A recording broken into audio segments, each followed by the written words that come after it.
Hello and welcome to another Retro Cause Chinese Knockoffs, and today we're going to be taking a look at the Retro Arcade FC. This was kindly donated to the channel from TomTop, so there's going to be a link in the video description. And hopefully with a discount code as well. Now this particular item, as you can probably tell, is a Famicom Clone.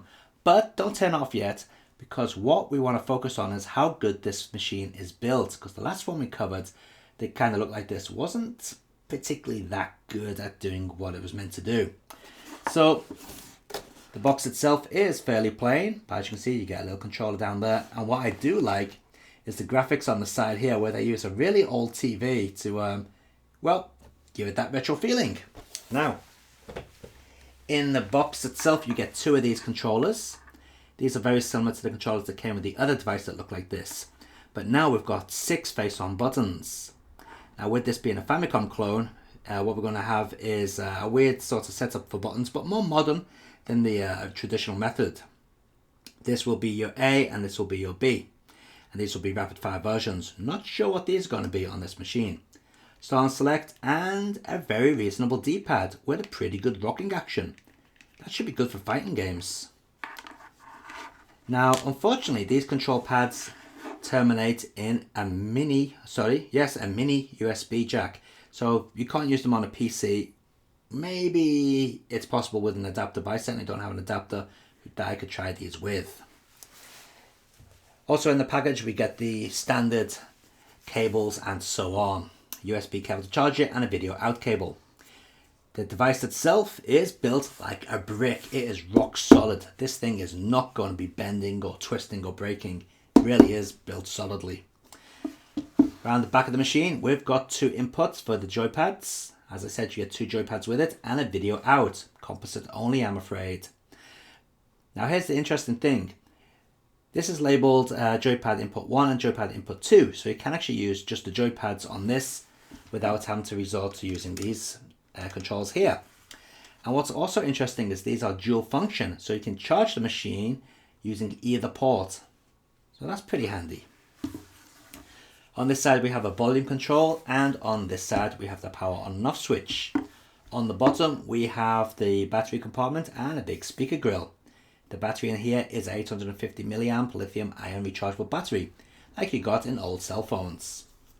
On the front of the machine we've got the face buttons, X, B, Y, A. Again, like the joypads, I presume this is going to be B and this is going to be A, so it's a more modern setup than this way. We have a reset button, select button and a start button. Okay. Unfortunately the stick itself is analog, so that is a shame. But what is good about this machine is the quality of the screen. And of course we've got to have the mighty Final Fight music. Let's just turn that down. Now hopefully you can see that pretty well on the video there, but the screen quality is very nice. And you can also see that even when I tilt it on angles, it's still fairly easy to see the screen.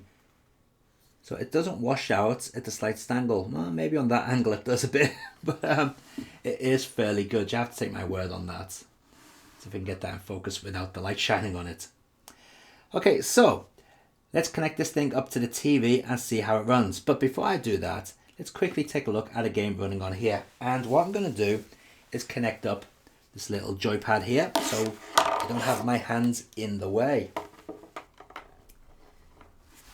Okay, so let's see if we can select the game. Now I can't see this thing because I'm behind it, so I'm having to look on the video viewfinder. I still can't see it because the image is so small. Alright, let's just start a game there. Let's get the sound going. What have I selected? See what? I'm gonna have to look like this. Oh, it's a hacked game. Yeah, rubbish. Get off. Okay, so let's select the English menu. Okay, I'm going to put my Turtles fighting. No, I'm going to put Turtles on because I like that one. That's the arcade game. Sorry for you guys looking at my big fat belly there on the video. Sorry about that. Michelangelo.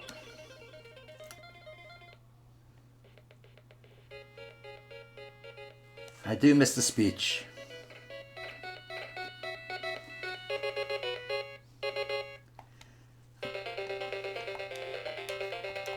I just realised, because I'm playing this upside down, the left is right and right is left. Okay, there's no lag at all in the controls.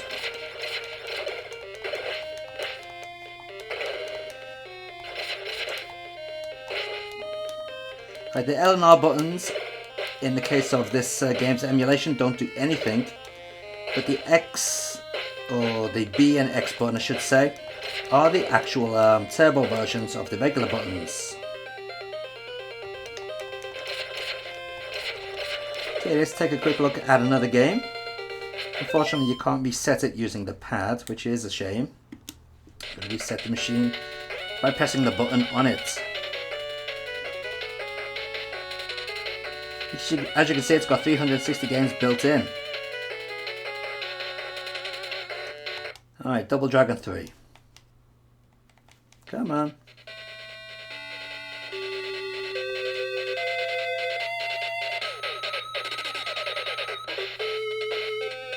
So let's quickly move over to the video capture and see how good the video output is on this device. As you can see, it's pretty standard for composite video really, nothing too special. Clear enough I guess for the format. And playing it here on the TV also introduces no lag whatsoever. So that's good to see. Let's try a game that we don't normally cover when we check out these type of devices. Okay, here we go. Start. We start on the spring guard zone. Alright, interesting. Oh, I think we have seen this once before. But if I remember rightly, the last version we looked at of this hack was extremely jerky with terrible physics. I mean, don't get me wrong, this one isn't exactly perfect in the physics department. But I can't get up the hill. But it does seem better than the last one we looked at.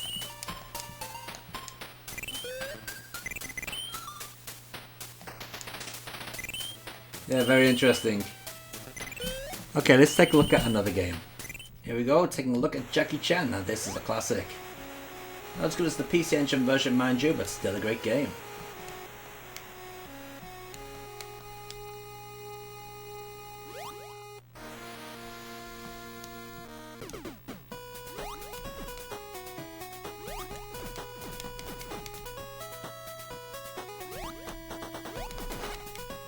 So it's actually nice to see that this device has some games on it which you don't normally get on these multi Famicom systems on a chip machines.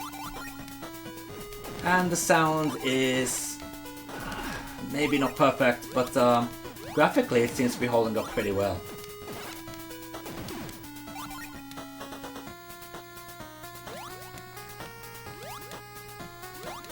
I've got to say, these control pads are actually pretty good. I can actually see myself using one of these control pads for quite some time. So there we have it, that is the Retrocade FC.